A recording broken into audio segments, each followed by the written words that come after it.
Hour north ইষ্টলৈ স্বাগতম জনাই ষ্টুডিঅ'ত মই স্বাস্তিকা।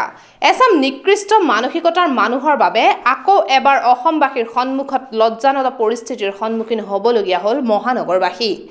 মহানগৰীৰ জিএছ ৰোডৰ দিছপুৰ খানাপাৰা ছুপাৰ মাৰ্কেট আৰু লাষ্ট গেট সংযোগী উৰণীয়া সেতুখনক পিক পেলাই কুৰুচিৰ পৰিচয় দিলে কোনোবা নৰাধমে। নৱনিৰ্মিত উৰণীয়া সেতুখন দীপাৱলীৰ দিনা মুখ্যমন্ত্ৰী ডক্টৰ হিমন্ত বিশ্ব শৰ্মাই জনসাধাৰণৰ সেৱাত উৎসৰ্গা কৰাৰ কথা। ইয়াৰ বাবে সকলো প্ৰস্তুতি ইতিমধ্যে প্ৰায় সম্পূৰ্ণ হৈছে। চৰকাৰে উৰণীয়া সেতুখনৰ দৃষ্টিনন্দন কৰি তোলাৰ বাবে দুয়োকাষে শিল্পকৰ্মৰ দিহা কৰিছে। তাত চিত্ৰকৰ্মৰ জৰিয়তে অসমৰ বৰ্ণিল কৃষ্টি সংস্কৃতিৰ প্ৰতিফলন ঘটোৱা হৈছে। নীলিম মহন্তৰ তত্বাৱধানত টিম লিভিং আৰ্ট নামৰ চিত্ৰশিল্পীৰ দলটোৱে অংকন কৰিছে চিত্ৰসমূহ।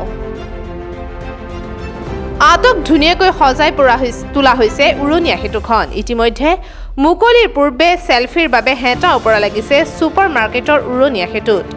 সান্ধ্য লোকতো ভিৰ কৰিছে অগণন লোকে। ইয়াৰ মাজতে একাংশ ৰুচিহীন লোকে শিল্পীসকলে অংকন কৰা ছবিসমূহৰ ওপৰত পেলালে পিক।